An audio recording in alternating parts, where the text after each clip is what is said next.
سلام علیکم داداش. علیک سلام. داداش منو فیضان فرستاده، خیلی ازتون تعریف میکرد. تعریف؟ آره شما عکس ادیت میکنید نه؟ اون میگفت کارتون خیلی حرفه‌ایه. خب منم میخوام برام عکس ادیت کنین.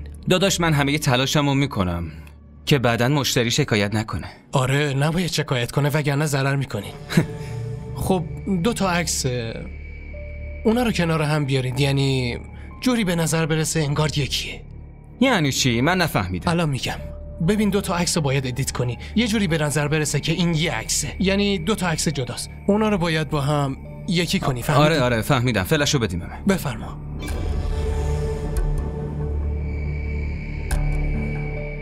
بذار ببینم این یکی. این نه این نیست، این پایینی. باشه اونو باز نکن. کدوم عکس رو میخوای؟ این یکی و این. خب این 2 تا عکس. آره همین. اینو با این با هم ترکیبش کنم. همین 2 تا رو میگم. درسته.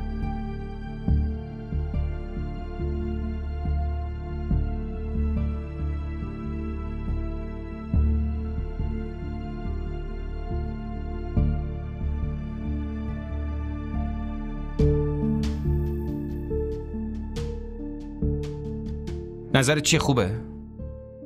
آره عالی شد پسر، چقدر حرفه‌ای شده. کاملا واقعی به نظر میرسه. خب دیگه اینم از این.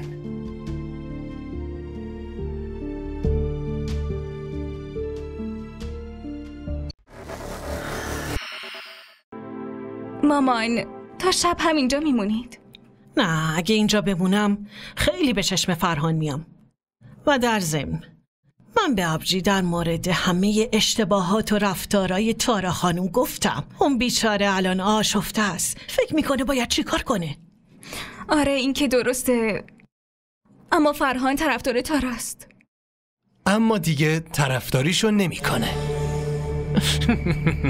چرا داری میخندی پسر؟ یالا بگو چی کار کردی؟ اما برای این کارم پول میخوام. حتی نه این بار کارم یه نمه بزرگه. باید به هم قول بدین یه موتور جدید برام میخرین. باشه برات موتور جدید میخرم. بگو چی کار کردی؟ بیایید دنبالم بیاین. بیاید اینجا یالا بیاین دیگه سریع.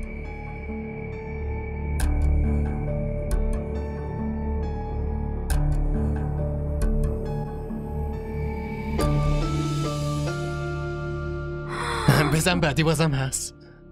ببینم اینا رو از کجا آوردی کاظم؟ به دوستم گفتم ادیت کنه، یه عالمه بهش پول دادم. اما اگه اینو برای فرهان بفرستم خیلی باهوشه، میفهمه. وای آبجی شما چرا نگرانین؟ من براش راه حل خوب دارم. یه سیم کارت جدید خریدم. وقتی این عکس‌ها از یه شماره ناشناس برای داداش فرهان فرستاده بشه، نه به شما شک میکنه و به تارا هم دیگه اعتماد نمیکنه. قربون پسر باهوشم برم. وای داداش گلم. خب موتورم چی میشه؟ آره یادم هست. این پسر خیلی حریصه. مامان اینو ببین. لطفاً ببریمش کلینیک من، همین نزدیکی هست.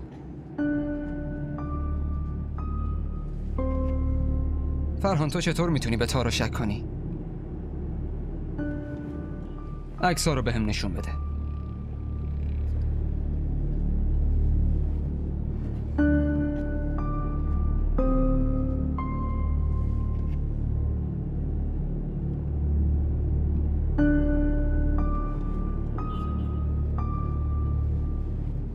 لطفاً بیشتر از این توضیح ندی.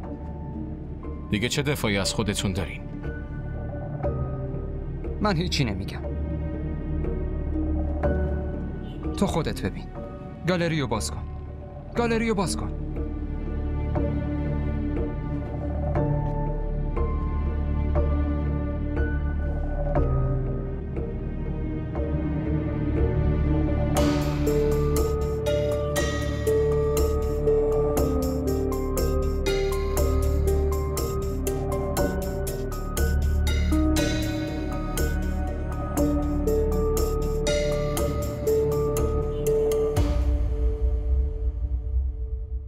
بجم سریعتر کار کن.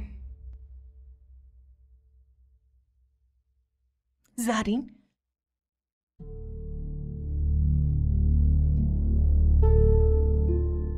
داری چی کار میکنی؟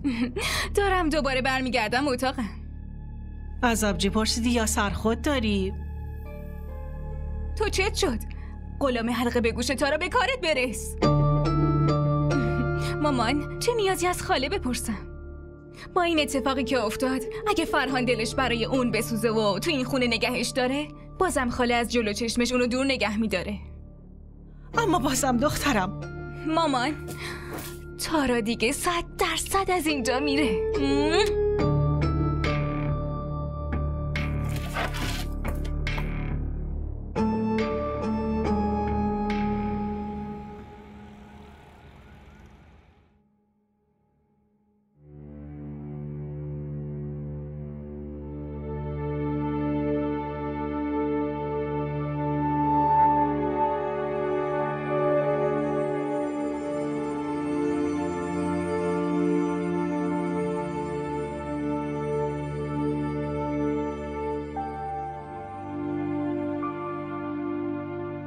بهتون تبریک میگم. دارید مادر بزرگ میشین.